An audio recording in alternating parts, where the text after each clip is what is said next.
수능 점수가 뭐 이게 최저 등급이 있든 없든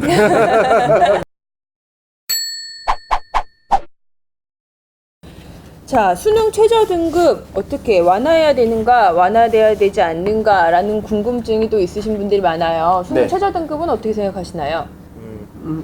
먼저. 네, 편하신 분. 네. 수능 최저 등급의 완화는 학생들의 학습에 대한 무리한 부담을 좀 줄여주자라고 하는 측면이 있어요. 네. 그런데 수능 최저 등급을 지나치게 완화하게 되면 네. 아까 얘기했던 변별력에 있어서 굉장히 큰 문제가 발생을 하는 거죠.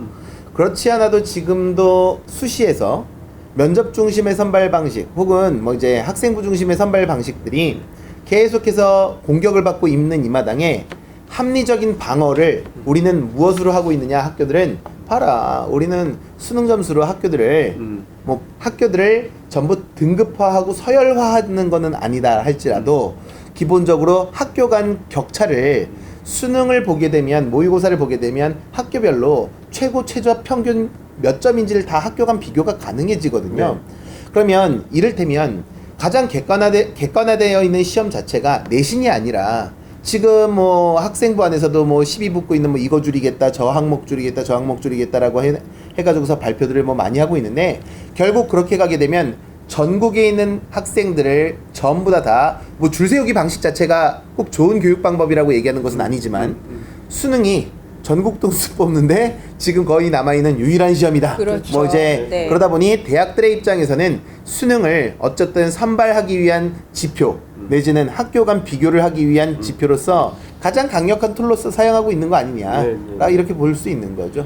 말씀에 공감하고요. 근데 다만 이런 문제, 현실적인 문제는 있는 것 같아요. 지금 이제 수능에 응시하는 인원의 수가 좀 줄고 있잖아요. 지금 뭐 접수하고 수능을 안 보는 애들도 많아지고, 그래서 작년에 응시 인원, 실제로 네. 수능 한국사까지 다 푼 아이들이 53만 명 정도 된다고 하더라고요.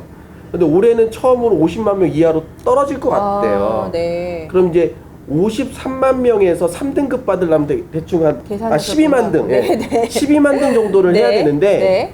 작년 수능의 3등급의 턱걸이인 12만 등을 올해 딱 하면 4등급이 나와요. 그러니까 어쨌든 위에서부터 이렇게 등수로 계산을 하다 보면 예를 들면 2합6, 3합9를 맞춰야 되는 학생들의 수가 줄어들 수밖에 없는 상황이거든요. 그래서 현실적으로 대학에서 같은 등수 레벨의 애를 뽑으려고 등급을 올려놓으면 수능 최저의 기준을 올려놓아 버리면, 그러니까 이제 인원 그 자격 조건 충족시키는 애 주는 거죠. 그러면 자칫 미달이 나오는 상황이 될 수 있어서 뭐 수능의 반영률을 높여도 뭐 말이 나오는 거고 안 해도 뭐 네. 30%로 이거는 뭐 맞추면 수능의 중요성 이걸 떠나서 현실적인 응시자 수가 줄어서 등급을 맞추는 인원들이 줄기 때문에 네. 대학에서 자신들이 원하는 어떤 상위 위에서부터 이렇게 잘라서 그 등수 아이를 뽑으려면 현실적으로 수능 최저 등급은 좀 낮춰야 될 필요가 있지 않는가. 그래서 인구적인 문제로. 네. 그거는 대학들이 알아서 낮출 거고요. 네. 당연히 알아서 정리를 자체적으로 할 거고요. 그런데 알아서 자체적으로 지금 등수에 맞서서 전국 등수의 상위 몇 프로 정도의 학생들을 우리가 선발하겠다라고 하는 목적 외에 수능 자체의 부담을 줄여주기 위해서 수능을 일종의 부담 경감을 위한 무력화를 위한 추가 완화는 문제가 있다. 그러니까 지금 계속해서 지난 정부부터 시작해가지고서 수능 최저 등급 완화하라. 그래서 완화해 왔어요, 사실은. 완화했어요. 그리고 또 하나가 우리가 수능이 이제 곧 절대평가 뭐 얘기가 이제 나올 텐데 이미 절대평가가 된 과목들이 있잖아요. 뭐가 있어요? 한국사도 있고요. 그 다음에 영어도 있고요. 이 자체가 수능 절대평가, 수능 최저 등급 완화한 거예요. 왜냐하면 최고 등급에 해당하는 영어의 최고 등급에 해당하는 A 등급이 재작년에 10%, 작년에 5% 나왔어요. 그쵸? 그러면 지금 원래는 상대평가상에서의 최고 등급은 1등급 4%인데 그 1등급일지 2등급일지 3등급일지 모르지만 그냥 최고 등급을 받아버렸기 때문에 최고의 대우를 해줘야 되는 영어의 A등급과 한국사의 A등급의 학생들의 비율이 이미 상대평가상에서의 최고 등급 1등급의 비율보다 훨씬 더 많아진 거예요. 그러니까 이미 절대평가상에서의 A등급은 수능 최저 등급을 완화한 효과가 이미 있는 거죠.